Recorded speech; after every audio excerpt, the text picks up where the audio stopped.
उपाध्याय जी, मुद्दा ये है कि कुछ धर्म के ठेकेदार जो वक्फ बोर्ड में बैठे हैं, तमाम ऐसी जगह बैठे हैं, क्योंकि उनकी तो एक पैरेलल सरकार बन गई, क्योंकि वो डीएम को बुलाकर कह सकते हैं कि भाई यहाँ इंक्रोचमेंट है, इसको हटाओ, तो वो तो सरकार बन गए और वो ऑर्डर देंगे डीएम को। अब ये जो ठेकेदार हैं ये तय करेंगे कि क्या करना है उस जमीन जायदाद का, क्योंकि वो मुस्लिम बच्चों के लिए, उनकी एजुकेशन के लिए उसमें तो नहीं जा रहा।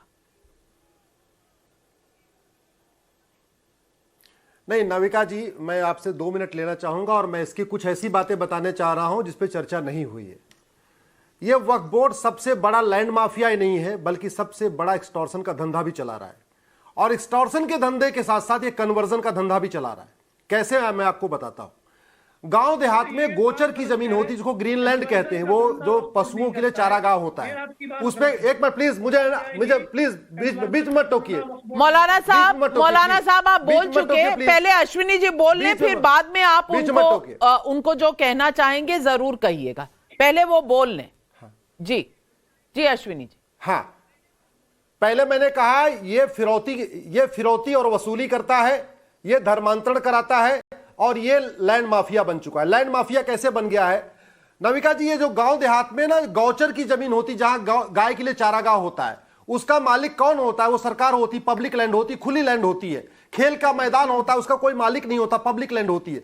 ऐसे जगहों पे जाके वो अपना हाथ रखता है, कहता है ये वक्फ की जमीन है, और प्लॉटिंग कर देता है। वहां पे दुकानें बन जाती हैं, वहां घर बन जाते हैं, वो बेच के वहां से निकल लेता है। अब बताइए दूसरा कौन आके उस घर को गिराएगा, किसी की दुकान गिराएगा? फिर वो मुकदमा चलता रहता है सालों साल। दूसरा क्या काम करता है ये बाकायदा कई सारे मेरे पास ऐसे भी एग्जाम्पल हैं जहां लोग से एक्सटॉर्शन करता है, कहता है ये जमीन वक्फ की जमीन है, और फिर 2-4 लाख 10 लाख रुपए लेके कहता ठीक है जी नोटिस नहीं भेजेंगे। और तीसरा बड़ा काम ये कर रहा है, खास तौर पर आदिवासी एरिया में, जहां आदिवासी पीढ़ियों से रहते हैं, लेकिन उनके पास वो कोर्ट कचहरी जानते नहीं, कानून जानते नहीं है, नियम कानून समझते नहीं है। वहां पे जाके ये क्या कहता है कि ये जमीन जहां तुम रह रहे हो ये वक्फ की जमीन है, तुम्हारी तो जमीन ही नहीं है, तुम कन्वर्ट कर लो, इस्लाम कबूल कर लो, तो ये जमीन तुम्हारी बची रहेगी, नहीं तो ये तो जमीन तुम्हें छोड़ के भागना पड़ेगा।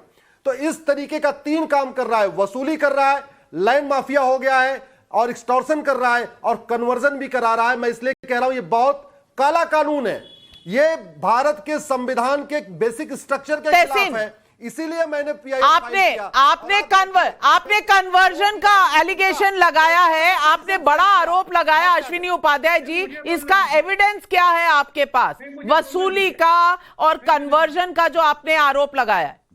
नहीं, मुझे बोलने दीजिए, मुझे जवाब देने दीजिए। हाँ देखिए नविका जी, बहुत जल्दी ये सारे के सारे एविडेंस मैं कोर्ट में दूंगा। पर डे मुझे 10-20 फोन आते हैं पूरे देश भर से, कन्वर्जन के भी मेरे पास फोन आ रहे हैं कि यहां पे वक्फ बोर्ड आके धमका के लोग